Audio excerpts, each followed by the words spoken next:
Damn it.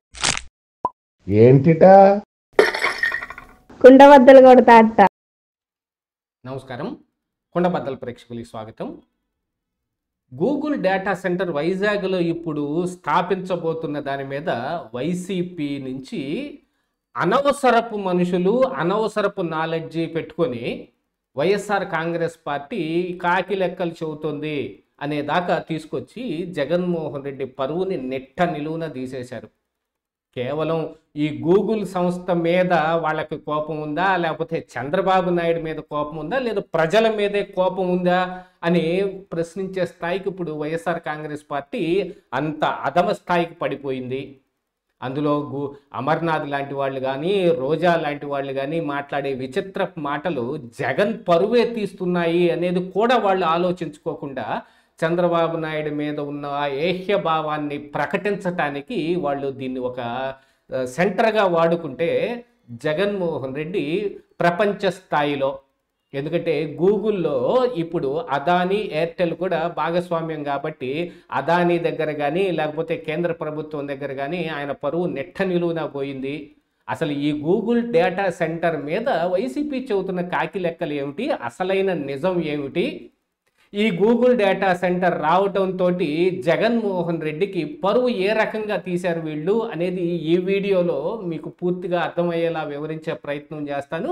Video నచ్చితే కనుక ఖచ్చితంగా లైక్ చేయండి, ఇంకా 10 మందికి షేర్ చేయండి. ఆర్భాటంగా స్థాపించబడుతున్న ఈ గూగుల్ డేటా సెంటర్ మీద ప్రభుత్వం అయితే ఒక లెక్కలు చెబుతుంది, 1,80,000 ఉద్యోగాలు వస్తాయని, అసలు ఫారిన్ డైరెక్ట్ ఇన్వెస్ట్మెంట్లో ఇంతకు మించిన సామర్థ్యం లేదు అనేదాన్ని. కానీ ఇప్పుడు ప్రతిపక్షంలో ఉన్న వైఎస్ఆర్ కాంగ్రెస్ పార్టీ దిక్కుమాలిన లెక్కలన్నీ చెప్పటం మొదలుపెట్టారు. గుడివాడ అమర్నాథ్ అయితే ఏంటి 1,80,000 ఉద్యోగాలు వచ్చేది, ఆడ ఓన్లీ సర్వర్లు మాత్రమే పెడతారు, ఆ పెట్టిన సర్వర్లకి కాపలా ఉండటానికో, లేకపోతే అక్కడ నట్లు బోల్ట్లు ఊడదీసి బిగించటానికో, లేకపోతే ఆ సర్వర్ని ఇటు నుంచి అటు మార్చడానికి ఒక 400-500కి మించి ఉద్యోగాలు రావు అని. నిజంగా ఒక 1 గిగావాట్ సామర్థ్యం కలిగిన ఒక డేటా సెంటర్ అంటే ఎలా ఉంటుంది అనేది ఈ అమర్నాథ్కి అయితే ఖచ్చితంగా తెలియదు. అంత అధమ స్థాయి నాలెడ్జ్ తోటి ఆయన మాట్లాడాడు. దాంతోపాటుగా ఏంటంటే ఇప్పుడు ప్రస్తుతం భారతదేశంలో ఉన్న ఒక ఈ సామర్థ్యం ప్రకారంగా, ఈ లెక్క ప్రకారంగా చూస్తే కనుక 2024లో వచ్చిన ఒక లెక్క ఏమిటి అని అంటే, భారతదేశం మొత్తం అంతా కలిపి 1 గిగావాట్ సామర్థ్యానికి మాత్రమే ఇక్కడ యూసేజ్ జరుగుతుంది. అలాంటిది 1 గిగావాట్ సామర్థ్యం కలిగిన గూగుల్ డేటా సెంటర్ ఇప్పుడు వైజాగ్లో పెట్టబడుతుంది. అంటే భారతదేశానికి మొత్తానికి కావలసినంత వ్యవస్థ ఇప్పుడు గూగుల్ ద్వారా వైజాగ్లోకి వస్తుంది. దీంతో పాటుగా ఈ గూగుల్ అనే డేటా సెంటర్ ఇక్కడికి వచ్చినందుకు గాను ఇక చుట్టుపక్కల పెరగబోయేది. ఎందుకంటే నిన్నగాక మొన్న పేపర్లో చూసాం మనం, రహేజా అనే కంపెనీ ఇక్కడ మేము కూడా పెట్టుబడులు పెడతాం, ఇక్కడ భవన సముదాయాలు నిర్మించడానికి ఈ గూగుల్ డేటా సెంటర్కి అనుబంధంగా ఐటీ సంస్థలకి కావలసిన ఇది మొత్తం మేము ఇన్ఫ్రాస్ట్రక్చర్ మొత్తంకి కావాల్సిన దీన్ని అందించడానికి మేము సిద్ధంగా ఉన్నాం, మమ్మల్ని కూడా పరిగణలోకి తీసుకొని మాకు పలానా భూమిని కేటాయించండి అని వాళ్ళు కూడా ప్రభుత్వానికి అర్జీ పెట్టారు.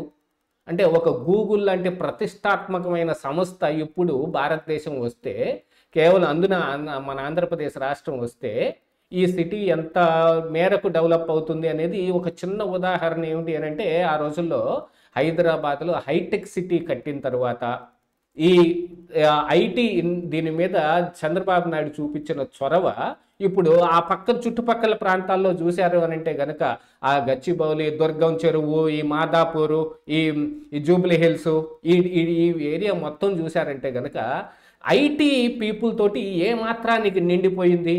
మొన్న కరోనా వచ్చిన సమయంలో ఐటీ పీపుల్ మొత్తం హైదరాబాద్ను వదిలి స్వస్థలాలకు వెళ్ళిపోతే, అప్పుడు ఐటీ మినిస్టర్గా ఉన్న ఈ కేటీఆర్ తిరిగి ఐటీ కంపెనీలని బాగా ఇబ్బంది పెట్టడం మొదలుపెట్టాడు. మనం ఈ కోవిడ్ తాలూకు దీన్ని ఎత్తేసారు కదా, మళ్ళీ కంపెనీలన్నింటినీ ఓపెన్ చేయండి, హైదరాబాద్లో ఈ మారక సామర్థ్యాన్ని పెంచండి అని. ఎందుకంటే 50,000 కోట్ల రూపాయలు అక్కడ బిజినెస్ జరుగుతుంది కేవలం ఐటీ పీపుల్ మూలాన అనేది గుర్తించి వెంటనే మీరు కంపెనీలు ఓపెన్ చేసి హైబ్రిడ్ సిస్టంలోనైనా వారానికి ఒక్కరోజైనా సరే ఇప్పుడు ఈ ఐటీ ఎంప్లాయీస్ మొత్తం ఆఫీస్కి రావాలని మీరు పెడితే వాళ్ళు వచ్చి హైదరాబాద్లో ఉంటారు, వాళ్ళు సంపాదించే జీతంలో 30% హైదరాబాద్లోనే ఖర్చు పెట్టి మరి తెలంగాణ రాష్ట్రానికి లబ్ధి చేకూరే విధంగా ఉంటారు అని అంటే మరి ఇప్పుడు వైజాగ్లో ఏ రకంగా ఉంటుంది ఒకసారి ఆలోచించుకోండి.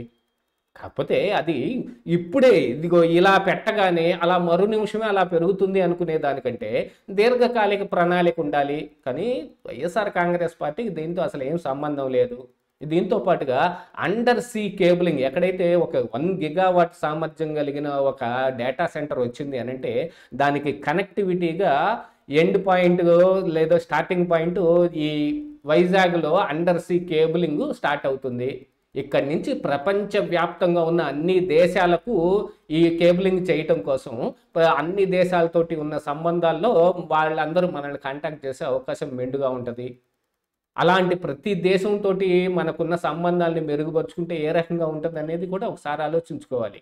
ఎంత దూరం ఆలోచిస్తారు వైసీపీ నాయకులు అని అంటే అది కల్లో మాట.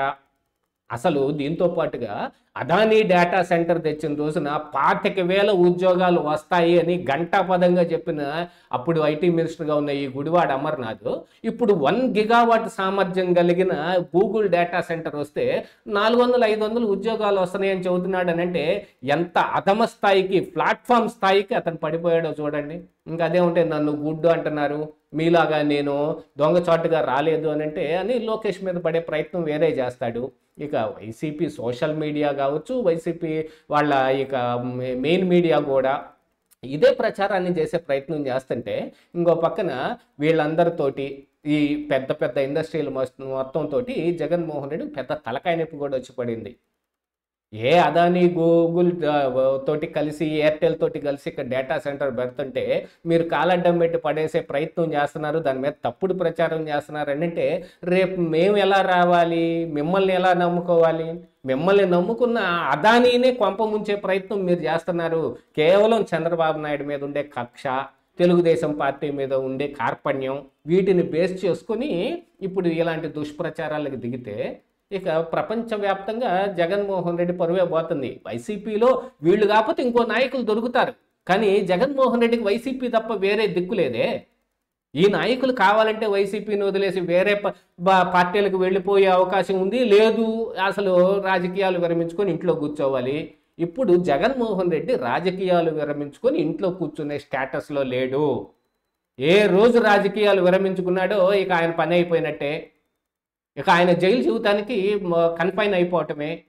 లేదు ఇప్పుడు సామర్థ్యం పెంచుకొని ప్రజల్లో మన పలుకుబడి పెంచుకుందాము అని అంటే వీళ్ళ లాంటి వాళ్ళ దుష్ప్రచారం వల్ల సాగుతున్న ఈ వైఎస్ఆర్ కాంగ్రెస్ పార్టీ కాకి లెక్కలు మొత్తం వృధా లెక్కలు అనేది జగన్మోహన్ రెడ్డి కూడా తెలిసిపోయింది. అందుకే ఆయన కూడా దీని మీద ఎటువంటి ట్వీటు సమాచారం లేకుండా లండన్లో కూర్చొని మదన పడతా ఉన్నాడు. కాకపోతే ఇక్కడ ఈ గూగుల్ డేటా సెంటర్ మీద జగన్కి కూడా కోపం ఉంటే ఉండొచ్చు, కానీ ఇలాంటి కాకి లెక్కల మీద మాత్రం అతను పరువు పూర్తిగా పోతుంది. ఇదే ఈరోజు కుండబద్దలు.